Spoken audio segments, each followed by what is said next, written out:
사실은 이제 운동 뭐 하시냐 여쭤보면 대부분이 걷기 운동만 하십니다. 체중을 노인 비만에서 중요하게 보셔야 되는 부분은 이제 근력이라고 말씀을 많이 드렸는데, 내가 이제 체중이 늘었다, 배가 나왔다 이러면서 체중을 감량하겠다고 식사량을 무조건 줄이거나 걷기 운동만 하실 경우에는 우리가 원하는 근육이 늘리는 게 아니라 반대로 근육이 손실이 생길 수가 있습니다.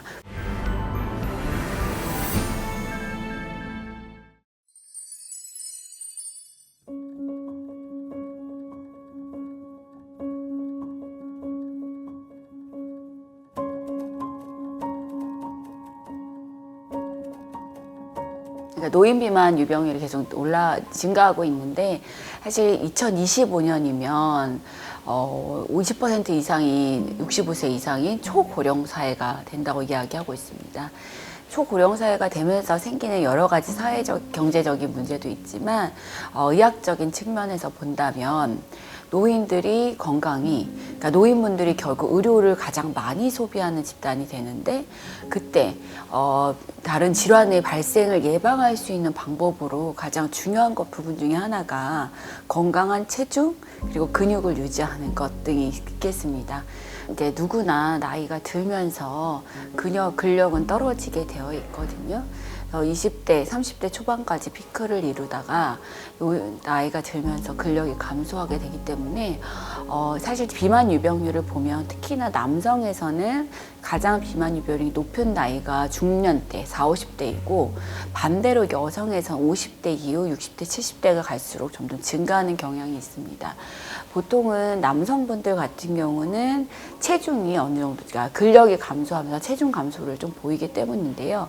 그럼 체중이 젊었을 때보다 줄면 체질량 지수는 상대적으로 키는 그대로일 테니까 체중이 줄게 되면 체질량 지수는 상대적으로 감소해서 꼭 비만 유병률이 주는 것처럼 보이지만, 우리가 건강한 쪽으로 지방이 줄어서 생기는 게 아니라 우리 몸에서 필요한 근육이 줄면서 주는 체중이라는 걸 고려를 해야 됩니다.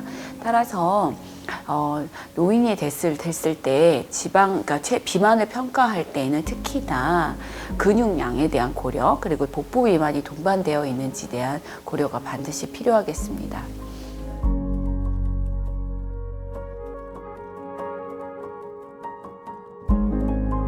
남성의 경우에는 남성 호르몬, 테스토스테론의 감소와 관련이 많습니다. 사실 남성 호르몬인 테스토스테론 같은 경우에는 10년마다 30대 이후에 14%씩 떨어진다고 알려져 있는데, 이 테스토스테론은 대표적인 근육을 합성시키는 호르몬으로 알려져 있죠. 이것처럼 남성 호르몬의 감소로 인해서 자연스럽게 근육의 합성은 덜 되고, 그때 만약에 체중이 감소가 되면 근육은 더 잘 빠지는 상태가 되게 됩니다. 그러면서 그 빠진 자리에 지방으로 채워지기 때문에 근감소성 비만이 생기기 쉬운 상태가 되겠고요. 또 하나는 성장 호르몬이 떨어지는 것도 원인이 되는데, 성장 호르몬이 떨어지면서 지방이 축적될 때 또 내장 지방이 많이 만들어지게 되겠고, 또한 근합성도 같이 떨어지게 됩니다. 여성의 경우에는 여성 호르몬이 풍부하게 활성이 될 때에는 체지방이 피하 지방으로 축적이 된다면, 폐경 이후에 여성 호르몬 레벨이 많이 떨어지고 나면 이 피하 지방이 아니라 내장 지방으로 축적되는 쪽으로 지방이 늘게 되고, 이 기초대사량이 점점 감소하게 되는데, 그때 체중이 늘게 되면 그것이 피하 지방이 아니라 다 내장 지방으로 축적이 되면서 그 내장 지방으로 인한 대사 질환의 발생이 폐경 이후에 급증하게 되는 것입니다.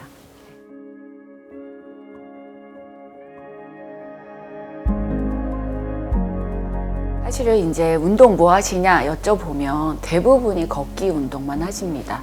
체중을 노인 비만에서 중요하게 보셔야 되는 부분은 이제 근력이라고 말씀을 많이 드렸는데, 내가 이제 체중이 늘었다, 배가 나왔다 이러면서 체중을 감량하겠다고 식사량을 무조건 줄이거나 걷기 운동만 하실 경우에는 우리가 원하는 근육이 늘리는 게 아니라 반대로 근육이 손실이 생길 수가 있습니다. 그래서 오히려 체중을 빼지 않고 유지하시는 게 건강을 지키는 방법이 될 수도 있어요. 근력 운동을 하지 않고는 근육을 늘릴 수가 없는데요. 근력 운동이랑 함은 근육에 자극을 주는 것인데 그때의 근합성이 일어납니다. 또한 급합성을 위해서는 근육을 만들기 위한 재료인 단백질이 반드시 필요하고 이때 단백질 섭취가 부족할 경우에는 뭐 근력 운동을 하더라도 근육을 원하는 만큼 늘릴 수가 없기 때문에 시기와 운동이 적절하게 반드시 조화가 돼야 됩니다.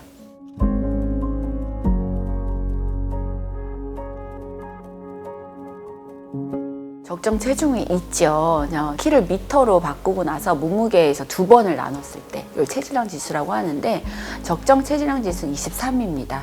우리가 근데 이제 비만 파라독스라고 해서 약간 체중이 있는 노인이 건강하다 이런 얘기가 나오는 이유는 대부분의 노인에서 마른 분들은 만성질환, 종양이나 아니면 소화기계 질환, 그러니까 식이 섭취를 잘 하지 못하는 상태에서 체중이 많이 준 분들이 포함이 되기 때문에 그분들의 이제 기대 여명이 더 낮거나 하다고 평가가 될 수가 있고요.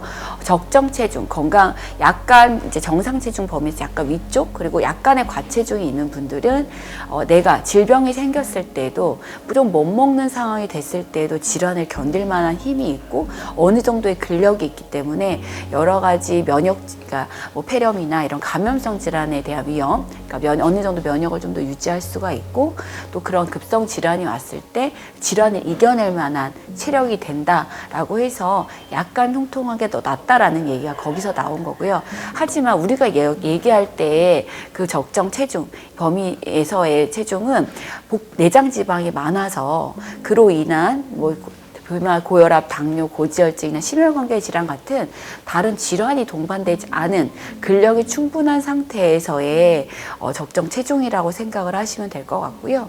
그래서 이때 항상 아까도 여러 번 말씀을 드렸지만 중요한 것이 결국 어느 정도 근력이 유지가 되고 있는지, 내장 지방이 적어서 그런 대사 질환이 없는지 그런 거에 대한 고려가 반드시 필요하고 내가 체중을 감량을 해야겠다라고 생각을 할 때에도 단순히 체중이 아니라 동반의 질환의 여부, 그리고 체중을 어느 정도 감량했을 때 그런 동반의 질환이 개선될지 그런 거에 대한 평가가 동반이 돼서 체중 감량의 계획을 세우고 적정 체중의 목표도 세우고 그거에 대한 방법도 고려를 하셔야 됩니다. 그래서 나는 좀 찐 것 같아, 몸무게가 많이 나가, 그러니까 무작정 이렇게 해봐야지 라고 빼는 게 아니라 반드시 전문가와 함께 내 근육 상태는 어떤지, 골밀도 상태는 어떤지, 체형에는 문제가 없는지, 동반된 질환은 없는지 이런 부분에 대한 상담을 통해서 목표 설정을 꼭 하셔야 됩니다.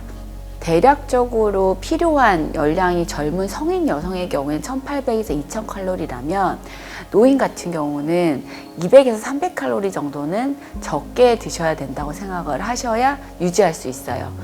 다만 생활에 따라서 내가 활동이 많은 날은 조금 더 드셔야 되고 그렇지 않은 날은 좀 더 줄여서 드셔야 되고 다만 열량만 고려하면 되는 게 아니라 같은 열량을 섭취하더라도 식품의 구성 비율이 굉장히 중요하고요.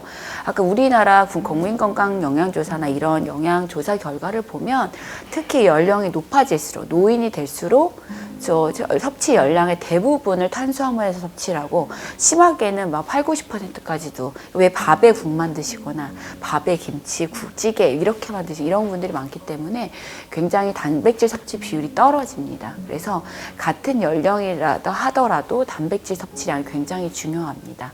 권장 섭취량은 보통 내 몸무게당 0.8에서 1g 정도를 섭취하도록 하는데 노인에서는 특히 근감소가 있을 때는 신장 기능이 정상이라면 1에서 1.2g 정도까지 섭취하도록 하고요. 다 질 드문 단백질이라고 하면 우리가 이제 습계 단백질 식품 하면은 고기를 많이 생각하시는데 같은 육류 안에서도 이제 동물성 단백질이 근합성에 도움이 되세요. 근데 다 고기, 육류의 문제는 지방도 같이 많이 함유가 되어 있다는 거예요.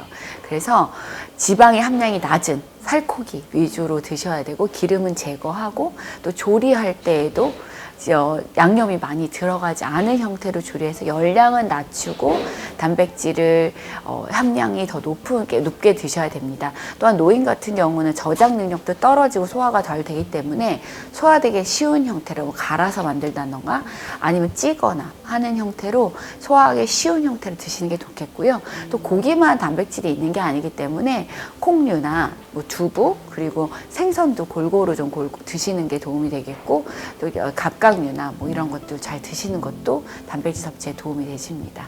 네. 노인 비만에서 제일 강조하는 것 중에 하나는 무작정 안 먹는 다이어트는 차라리 안 하시는 게 낫습니다. 안 먹게 되면 일단 아까도 말씀드렸지만 1kg 빠질 때 근육은 0.25에서 3kg는 빠진다고 생각을 하셔야 돼요. 4분의 1은 근육이 빠지는 거예요. 그래서 무작정 안 먹거나 무작정 걷기만 해서 에너지 소비만 늘리는 다이어트를 하시게 되면 우리가 원하는 내장 지방만 줄이거나 근육을 늘리는 다이어트는 할 수가 없습니다. 그래서 노인이 돼서 연령이 증가할수록 정말 식이 구성을 잘하고 반드시 유산소와 근력 운동을 병행한 다이어트를 하셔야 건강해지고 그리고 심혈관 질환을 예방하는 그리고 병원에 덜 찾게 되는 그런 건강한 상태가 되실 수 있다라고 생각을 하셔야 될 것 같습니다.